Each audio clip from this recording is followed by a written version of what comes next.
Eh bien salut tout le monde les amis, aujourd'hui analyse pronostic du Grand Prix d'Autriche 2022, j'ai énormément de choses à vous dire. Dans une première partie on va voir les caractéristiques du circuit et dans une seconde partie on va voir ensemble et je vais vous donner mon analyse et surtout mon pronostic concernant ce Grand Prix. Il faut déjà savoir que nous sommes en week-end de qualif sprint, donc pour les pronostiqueurs vous pouvez d'ores et déjà voir le tableau, il n'y a eu strictement aucun changement par rapport à Silverstone, je vous jure il n'y a personne qui a trouvé Carlos Sainz vainqueur et du coup vu que nous sommes en qualif sprint ce week-end, je vous laisse bien évidemment jusqu'à la qualif sprint pour pouvoir faire votre pronostic. C'est un peu comme d'habitude, sauf que là vu que le samedi on n'a pas la qualif normale et vu qu'elle a été mise le vendredi pour la qualification sprint, c'est à peu près similaire. Donc vous avez jusqu'à la qualif sprint pour mettre votre pronostic. Je rappelle les règles: 1 point si vous avez le vainqueur, 3 points si vous me donnez le podium dans l'ordre. Le tableau est toujours en cours, n'hésitez surtout pas, vous pouvez encore revenir.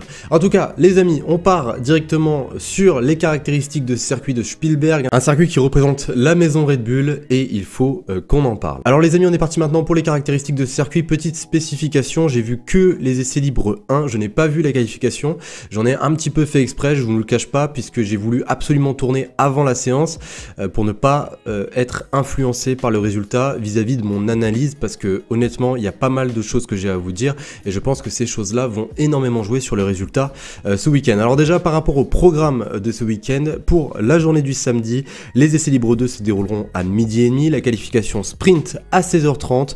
Pour la journée du dimanche, la course se déroulera à 15h. Au niveau des prévisions météo, on attend des températures entre 19 et 22 degrés, avec pas forcément énormément de vent et des chances entre 5 et 7% d'avoir de la pluie pour le week-end, donc ça reste assez bas. Les pneus sélectionnés par Pirelli sont les C3, les C4 et les C5, donc ça reste la gamme la plus tendre. Au niveau des données de ce circuit, le tour en course le plus rapide avait été réalisé par Carlos Sainz en 2020 en 1.5.6. Le tour le plus rapide par contre en qualification avait été réalisé par Valtteri Bottas en 1.02.939, un tour qui était juste incroyable. La distance de ce circuit est de 4,3 km, la longueur de la course au total sera de 306 km. La première apparition de ce Grand Prix d'Autriche fut en 1970, le sens est horaire, il y a 71 tours à parcourir pour la course de dimanche, vous divisez par 3 pour la course sprint. Le nombre de zones de DRS est de 3 zones, il y a 10 virages, 3 à gauche, 7 à droite. La pole position se situe à la gauche du circuit et la distance entre la pole position et le premier freinage est d'environ 245 mètres. Donc avec une distance à peu près similaire à Silverstone la semaine dernière, je pense qu'il y aura vraiment moyen de dépasser. Donc voilà pour les caractéristiques de ce circuit. Petite chose également à savoir, bon pour les habitués vous savez déjà de quoi je vais vous parler, mais les vidéos analyses sont en partenariat avec Betclic, donc si vous voulez parier sur ce Grand Prix d'Autriche et essayer de toucher un petit peu d'argent, eh bien vous avez jusqu'à 100 € offerts grâce à mon code promotionnel RAMIF1. Bien évidemment le jeu est un jeu dangereux, c'est très facile de s'y habituer, donc faites très attention à vous et si vous êtes mineur ce n'est pas fait pour vous. Alors les amis, avant que je vous donne mon pronostic, on va quand même faire une analyse puisque énormément d'écuries ont rapporté certaines évolutions. Déjà rien que la semaine dernière on a pu constater que Williams, Mercedes et même Ferrari ont rapporté des évolutions et aujourd'hui c'est au tour de Red Bull, puisque Red Bull vont apporter certaines évolutions, notamment au niveau de l'aérodynamique mais surtout au niveau du refroidissement. Voilà, c'est le changement le plus évident à signaler, il provient de la sortie de refroidissement central de la Red Bull. Donc voilà, par rapport à Red Bull, il y a également l'aileron arrière de la Alpine qui a été changé pour beaucoup plus d'appui en ligne droite.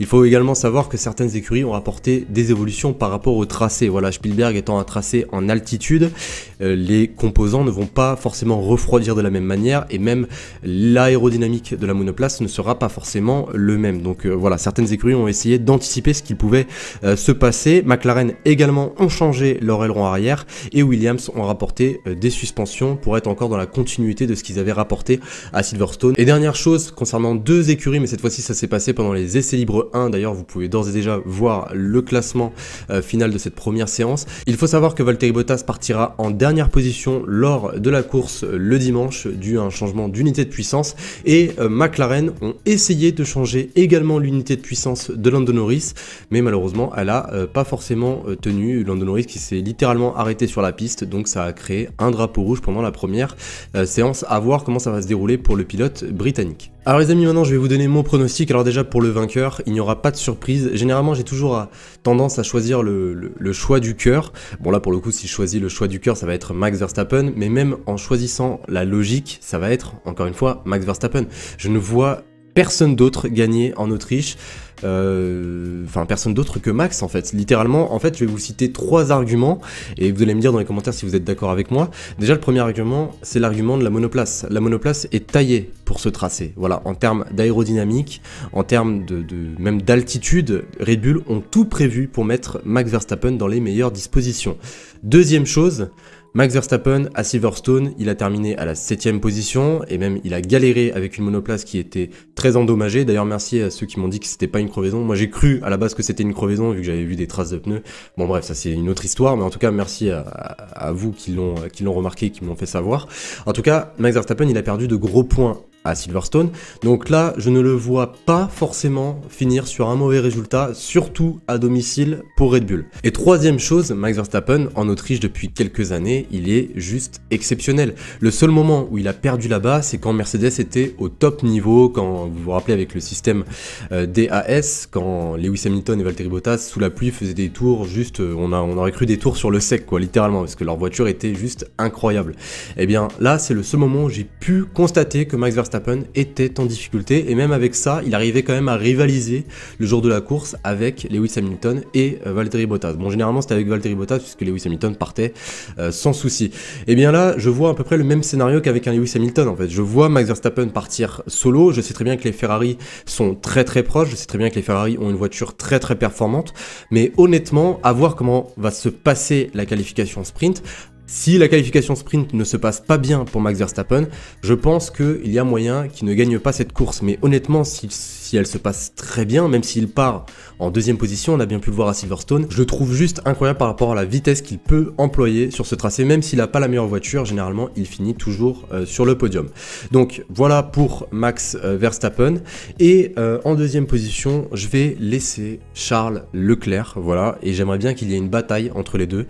Ça a pu déjà se voir il y a quelques années de cela quand Charles Leclerc est arrivé chez Ferrari.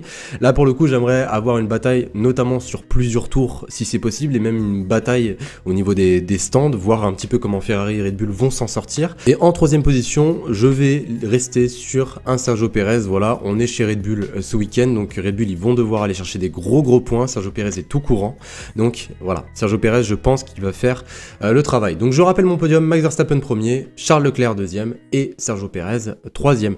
N'oubliez pas les amis de me laisser votre pronostic avant la qualif sprint. Voilà, ceux qui arriveront après la qualif sprint malheureusement je ne les prendrai pas en compte. Donc voilà, vous avez quand même une séance de qualif pour pouvoir, on va dire entre guillemets, enfin la séance du qualif du vendredi pour pouvoir avoir une idée en fait de ce qui va se passer.